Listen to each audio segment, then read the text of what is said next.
Welcome, this is Sheri Traxler with Vireo Life, author of Go Forward, 28 Days to Eat, Move, and Enjoy Life God's Way. Today we're going to take a deeper dive into increasing your motivation through research. Oh, that sounds so boring, but it's true. Increasing your knowledge and discerning fact from fiction is so important in increasing your motivation.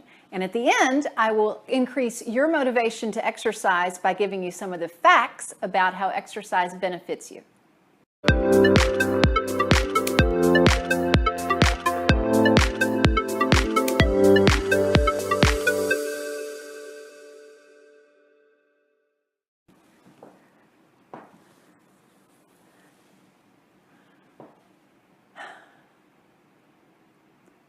Since we're talking about research today, I decided to film this in front of one of my bookcases that has my exercise physiology and nutrition workbooks and books and textbooks and magazines and fitness journals and all of my sources that I use to give you information.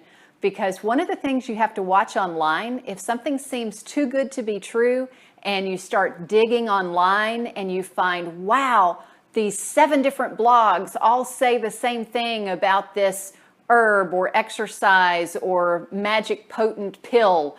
Wow, it must be what is really true.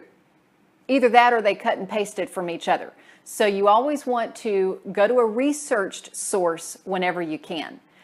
One of the things that I keep in mind when I'm doing research to increase my motivation for something is, does this sound too good to be true?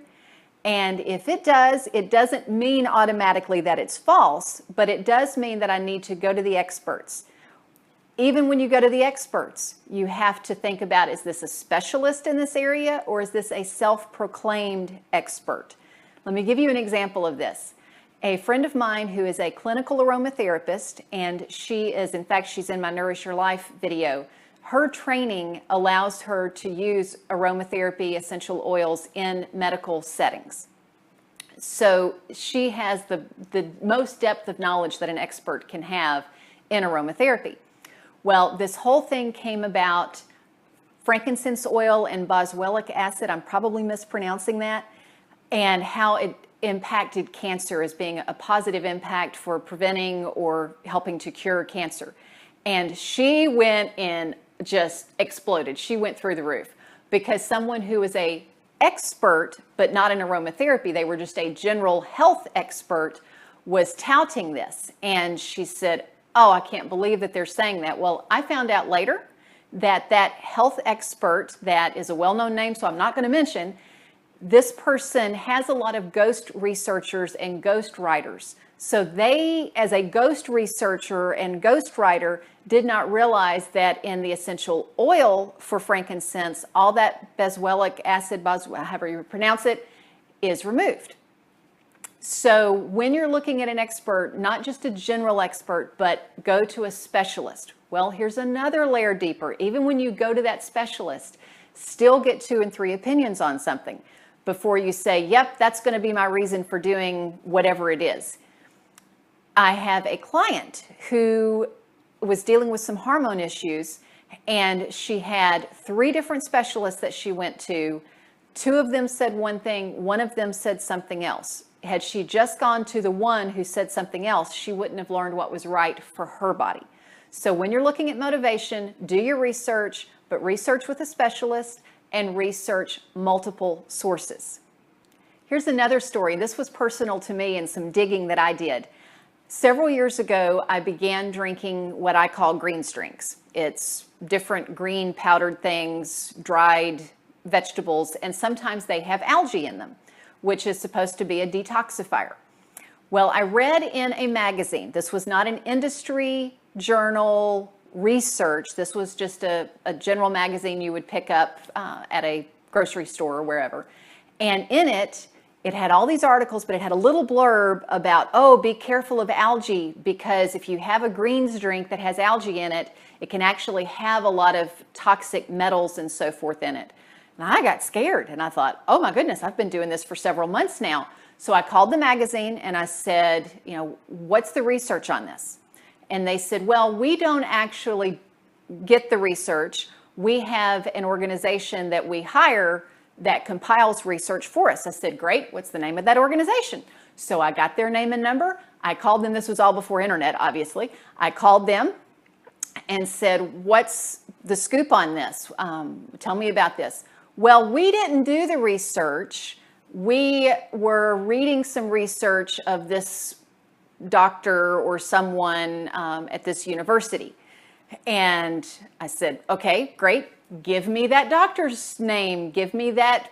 It was a professor of something at that university. So it was, I think, in Canada or somewhere up north. I don't remember where.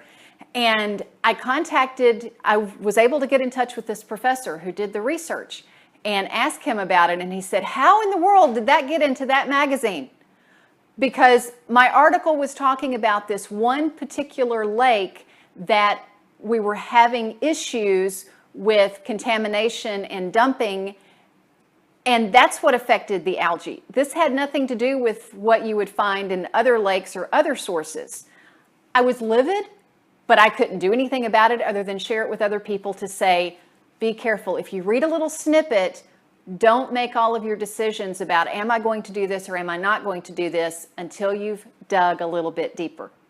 Now, for things that you know are good for you, that are good common sense, but you're thinking, oh, I'm not really as motivated to do them as I should be, read the research. And for exercise specifically, I'm going to read some now to you that come from all of my research. Exercise benefits stress management, enhances all of your body systems, your immune system, your cardiovascular system, your digestive system. It improves your digestion. It increases your alertness and your energy. One of the ways it does that is by getting more nutrients and oxygen to your brain. It increases your bone density. It increases your muscle mass, the tendon strength, and ligament strength. And that's important because naturally your muscles can handle more weight-bearing movement than a ligament or tendon can. And if you've not been strength training and you go to pick up something heavy, the muscle may be able to handle it, but if you ever heard of a tendon or ligament tear, that's a lot of times where those come from. It decreases your blood pressure and decreases your cholesterol overall, but it increases your HDL cholesterol, your good cholesterol. Your heart muscle grows stronger and it pumps a greater volume of blood with each contraction. Your liver, it impacts because it lowers your triglycerides. Your muscles, we've already talked about, but it also increases the blood circulation to those muscles. The thyroid, it impacts all of your hormones in a good way. It increases your metabolism. It helps with your kidneys and flush your kidneys, as well as all of the hormones related to your kidneys and your pancreas. It helps to monitor and modulate all of those hormones the way they need to be. And for females, strenuous exercise helps to decrease, if you are in estrogen dominance, it helps to decrease your estrogen levels for decreasing breast cancer disease and other endocrine-related cancers. Overall benefits, it improves your sleeping habits, it reduces stress, which we've already talked about, protects against injury and disease, and promotes better posture. And so take a deep breath, sit up straighter, plan on when you're going to go for your walk today, thinking about all of those benefits, and anything you're trying to do a little research so that you know what to do and also are more motivated to do it. Thanks so much for watching. Remember to subscribe so that you can be the first to receive these videos. And until next time, find your path and fulfill your potential.